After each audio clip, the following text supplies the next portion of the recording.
الرحمن الرحیم. دوستان عزیز، امیدوارم دارای صحت کامل باشین. و تعقیب درس‌های گذشته در آیپروی امروز ما شما می‌خوانیم که در سرور 2019 یا 2016 ما چطور میتونیم آیپروی را اینستال بکنیم. دوستان عزیز، شما فکر بکنیم یا تصور بکنیم که به شبکه داخلی خود یک سرور با قدرت بالا خریداری کردین و قرار دارین و حال این سرور شما باید هاست نیمش هم مشخص بسازیم که نام از این سرور چی است و یک آی پی برش تنظیمات بکنیم. از امور رنجی که داخل شبکهتان آی پی دادین یا توضیح کردین، یکی از آی پی ها را برای سرور هم انتخاب کنیم و بعد شما باید بر روی این سرور شما آیپروی را اینستال بکنید. و اگر شما در داخل شبکهتون یک سرور من حیث دومین کنترلر دارین، شما میتونید که این سرور هم جاین یا وصل به دومین بسازید. خب دوستان عزیز، ما میریم به شکل عملی کار میکنیم که شما خوبتر بفهمید. خب دوستان عزیز، من از ورچوال ماشین استفاده میکنم، از وین وی ار به خاطر پرکتیس. دوستان عزیز ببینید، ما در این قسمت یک سرور داریم، سرور 2019 هست و فعلا شما دوستان عزیز میبینید که ما هاست نیم از به نام سرور 19 ماندیم. این که شما اگر مشخص میکنین به نام آیپروی میمونید خوبتر از به داخل شبکهتان. و همچنان این سرور فعلی ما جاین در دومین هم شده و از این قسمت آی پی را که ما شما برای مشخص ساختیم و میبینیم که 192.168.1.2 است. دوستان عزیز، حالا میخوایم ما شما آیپروی را بر روی از این سرور اینستال بکنیم. دوستان عزیز، شما میدانیم که آیپروی را قبلا هم براتون تشریح کردم که یک سرویسز و یا رول است در سرور 2016 و 2019 و همچنان 2008 R2. حالا دوستان عزیز، فقط شما کافی است که بالای منیج کلیک بکنید و بعد بالای add rules and features بیایید. شما دوستان عزیز با این ویزایری که براتون پیشنهاد میشه شما کاملا آشنایی دارین، مشکل ندارین. ما فقط نکس میگیم چون در درس گذشته ما این را مکمل تشریح کردیم. فقط نکس میگیم و در این قسمت هم ما شما نکس میگیم و در اینجا تمام رول هایی که در این قسمت وجود داره شما با چشم میبینید. و در این قسمت دوستان عزیز ما شما یگانه رول را که میخوایم اینستال بکنیم بر روی از این سرور فقط کافی است که بالای آیپروی شما فقط کلیک بکنید و در اینجا تمام موضوعاتی که همراه با آیپروی ضرورت است، نیاز است، برای شما انتخاب میشه. آیا میگه شما اگری هستین، یعنی شما موافق هستین؟ میگیم که بله. پس وقتی که یک روز ما اینستال میکنیم به نام آیپروی با این فیوچر یا با این ویژگی ها ضرورت داره، ما میگیم درست است. اد فیوچرز هم ما شما میگیم. بعد از او آیپروی رولز و در قسمت ببینیم که چی مشکل داره. در قسمت با ما شما یک مشکل پیشنهاد میکنه، میگه که آیپروی cannot be installed, the processor does not have required virtualization. خب دوستان عزیز ببینید، خوب شد این مسیج که آمد برای ما شما در قسمت اگر متوجه باشید میگه سی پی یو فعلی نمیتونه که ورچوالایزیشن سپورت بکنه یا حمایت بکنه. مثل از اینکه ما شما این موضوع رو در ریکوایرمنت آیپروی صحبت کردیم که قبل از اینکه آیپروی رو ما شما اینستال بکنیم و با چی و با کدام ریکوایرمنت یعنی تجهیزات ما ضرورت داشتیم. پس دوستان عزیز ما شما را اوکی میگیم، خیر باشه، من را کنسل میکنم. بعد میرم در کامپیوتر فعلی خود ورچوالایزیشن فال میکنم و تا اینکه دوباره ما شما در این قسمت پیش رفته بتونیم و آیپروی را موفق شویم اینستال بکنیم دوستان عزیز. اما متاسفانه که فال کردن از این من نمیتونم در ریکارد بر شما نشان بدم. خب در تصویر براتون نشان دادم، در امو پرزنتیشن که براتون تشریح کردم در اونجا گفتم که از قسمت بایوس ست اپ میشه. خب دوستان عزیز، حالا ما تونستیم که موفقانه ورچوالایزیشن در این کامپیوتر فعال بسازیم تا بتونیم آیپروی رو بر روی این سرور اینستال بکنیم. دوستان عزیز باز هم بالای منیج کلیک میکنیم و در قسمت add rules and feature کلیک میکنیم.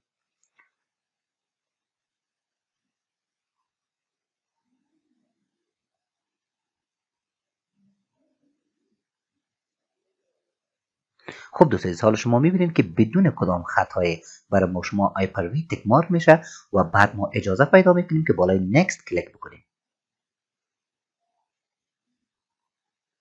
خب دوستان عزیز، در قسمت برای ما شما پیشنهاد میکنم میگه اگر شما میخواین که سویچ های مجازی را ایجاد بکنین، از این قسمت شما میتونید که تنظیمات لازم انجام بدین.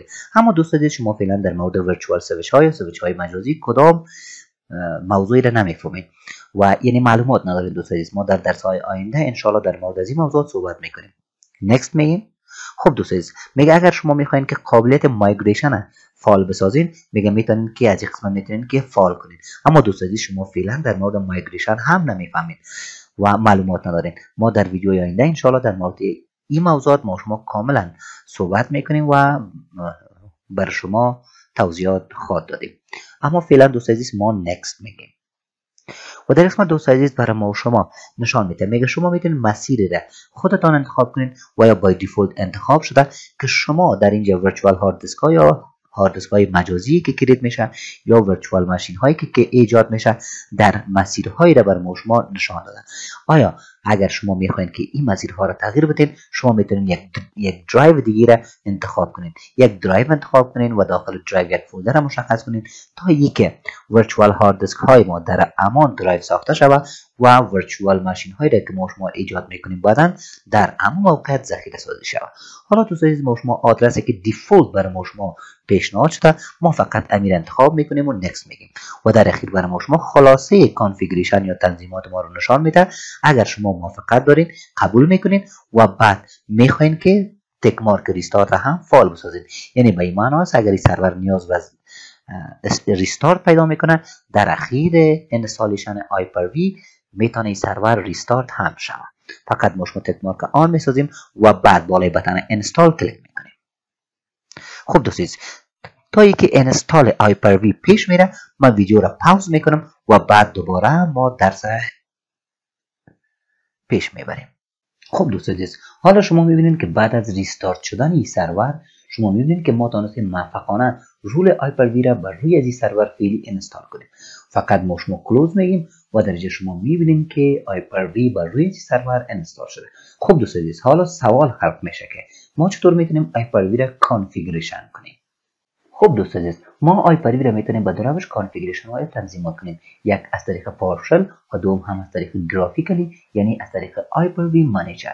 دوست عزیز یک موضوع رو باید داشته باشیم که اگر شما قصد دارین از طریق پارشل هایپر-وی را کانفیگریشن و تنظیمات کنید در جریان انستال هایپر-وی متوجه باشین دوست عزیز که شما یکی از ویژگی های هایپر-وی را انستال کنید که به نام هایپر-وی مدیول است.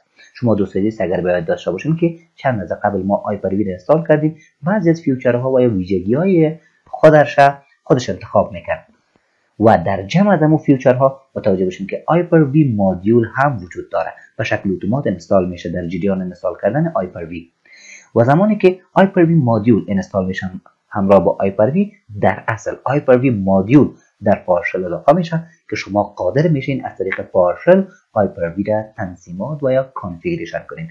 البته دوست عزیز هایپر-وی منیجمنت تولز انستال ببینید دوست عزیز در جریان اینکه هایپر-وی را شما انستال میکنین این دو ویژگی با هایپر-وی انستال میشن.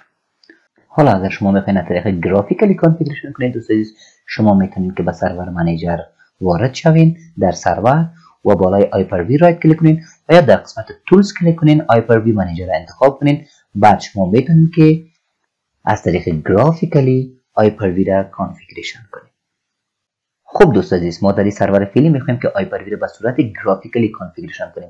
فقط شما وارد سرور منیجر شوید و بالای هایپر-وی کلیک کنین و بعد در قسمت رایت کلیک کنین از این قسمت انتخاب بکنین هایپر-وی منیجر و یا همچنان شما میتونید بالای قسمت تولز کلیک کنین و از این موقعیت انتخاب کنین هایپر-وی منیجر. بعد کلیک کنین بالای هایپر-وی منیجر و شما در این قسمت میتونین محیط هایپر-وی را ببینید. خب دوست عزیز در این قسمت اگر ما شما رایت کلیک کنیم یک گزینه وجود داره به نام کانکت تو سرور. خب دوست عزیز اگر شما به داخل شبکه چندین دانه سرور دارین که بر روی از اونها هایپر-وی انستال شده و اگر شما میخواین که اون نوع سرورها را از این لیست فعلی و سرور فعلی شما مدیریت کنین فقط کافی است که آی پی از اون سرورها را در این قسمت تایپ کنین و بعد بالای گزینه اوکی کلیک بکنین و در این لیست فعلی اضافه میشن و بعد شما میتونین که سرورهایی که داخل شبکه قرار دادین و رول هایپر-وی بر رویشان انستال است و اگر خواسته باشین از لیست فعلی اونا رو شما میتونین مدیریت بکنین.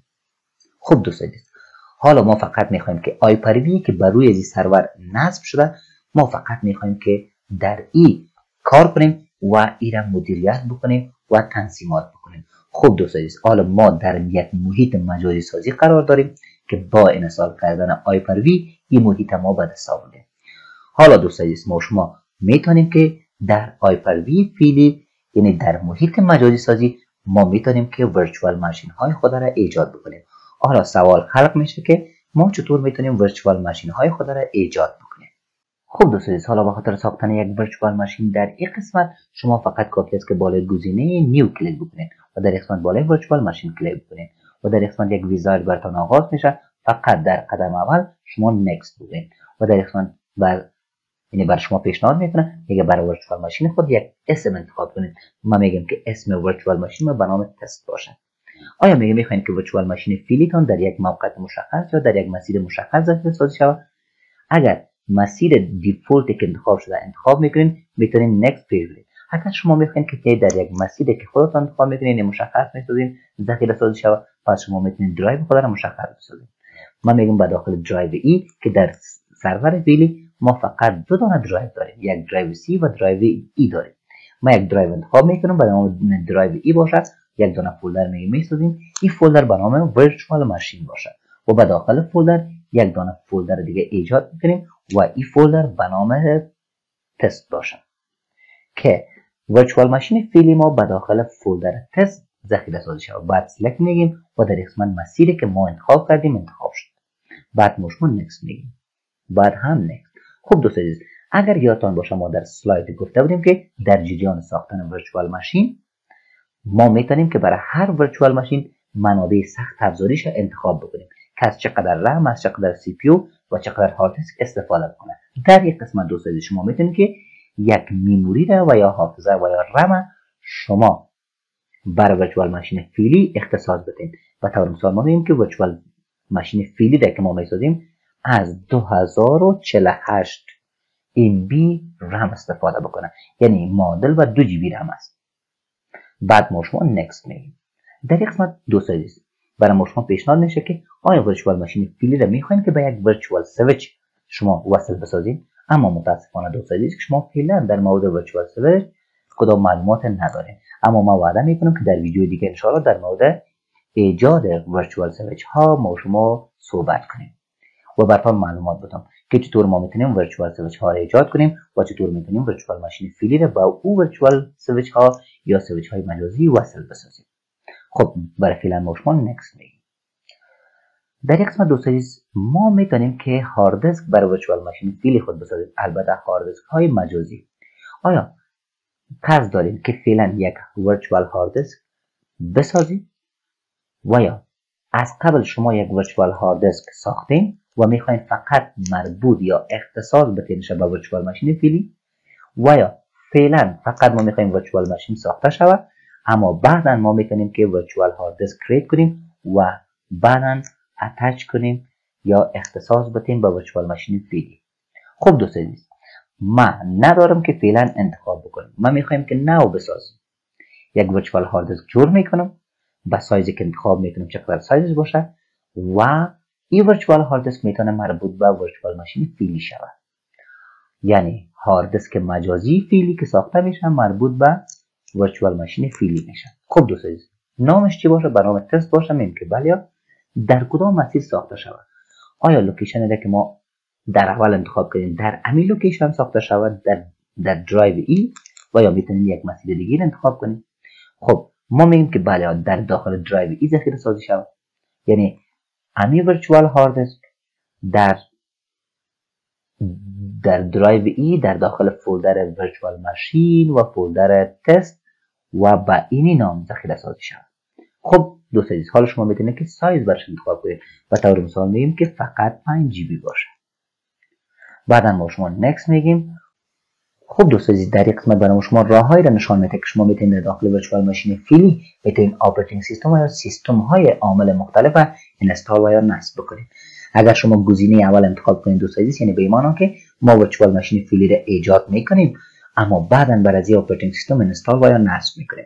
و یا اگر شما گزینه دوم انتخاب میکنید یعنی به این معنی دوستان عزیز که ما با دیویدی روم فیزیکی که در داخل از سرور وجود دارد ما یک ویندوز سرور 2016 را به داخل از انداختیم و داخل دیویدی روم قرار دادیم و ما میخوایم از طریق دیویدی روم فیزیکی پیش بریم.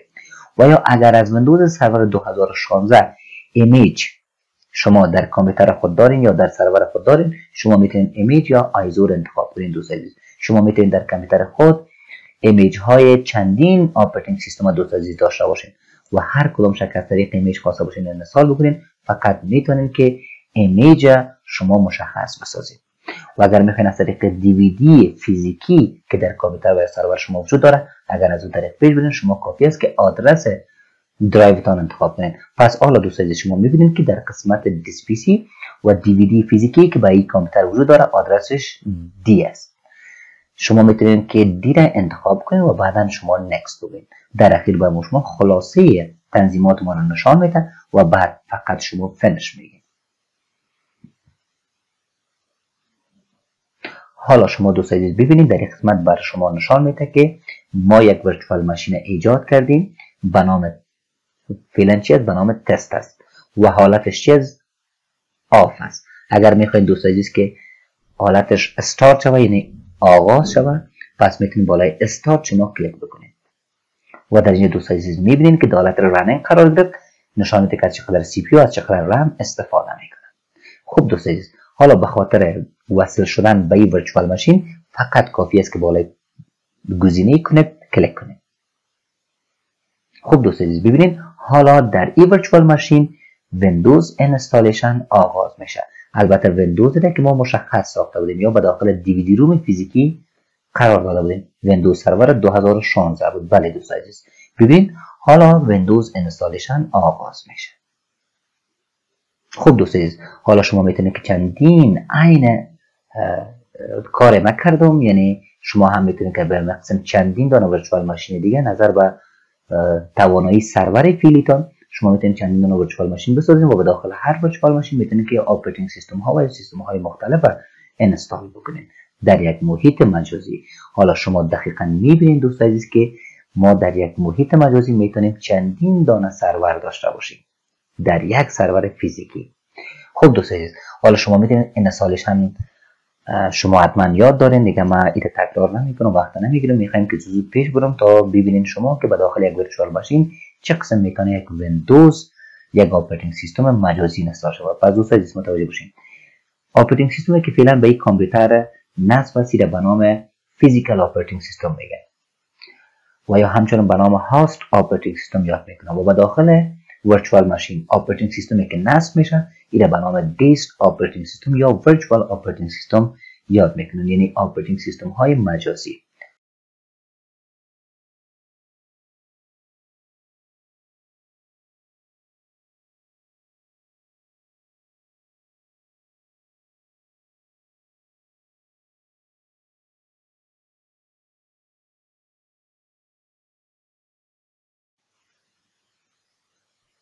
خب دوستان عزیز در قسمت ببینیم یک حافظه رو برای شما نشان میده. اگر یادتان باشه ما در جریان ساختن یک ورچوال ماشین یک ورچوال هارد دیسک یا هارد دیسک مجازی ساختیم، در یک درایو قرار داریم و اونمو ورچوال هارد دیسک مربوط به ورچوال ماشین فعلی است. حالا وقتی که ما آپریتینگ سیستم به داخل ورچوال ماشین انستال میکنیم در اصل به داخل ازمو ورچوال هارد دیسک که ایجاد شد در او ذخیره سازی میشه یا اینستال میشه.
خب دوستان عزیز حالا شما دیدین که ما یک آپریتینگ سیستم موفقانه در یک ورچوال ماشین انستال کردیم. دوستان عزیز حالا مربوط شما میشه که سرور فعلی را من حیث کدام سرور شما در شبکه داخلی خود قرار میدید. به طور مثال فایل سرور آیا این سرور فعلی یک فایل سرور باشه، یک دومین کنترلر باشه و یا یک پرنت سرور باشه و غیره. دوستان عزیز شما خودتان تصمیم میگیرید که سرور فعلی چه قسم یک سرور باشه و چه قسم خدمات به داخل شبکه شما بده. خب دوست عزیز، اگر خواسته باشین برای رفتن این سرور شما خاموش کنین، میتونید از این قسمت شما بگوین که shut down.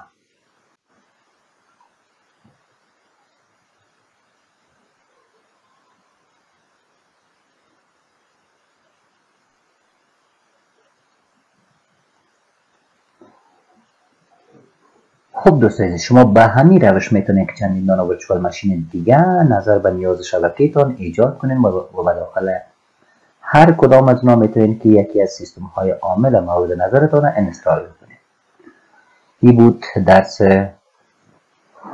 امروز ما. شما امیدوار هستم که یاد گرفته باشین دوستان عزیز و شما پرکتیس بکنین زیادتر تا اینکه ذهن نشین شود.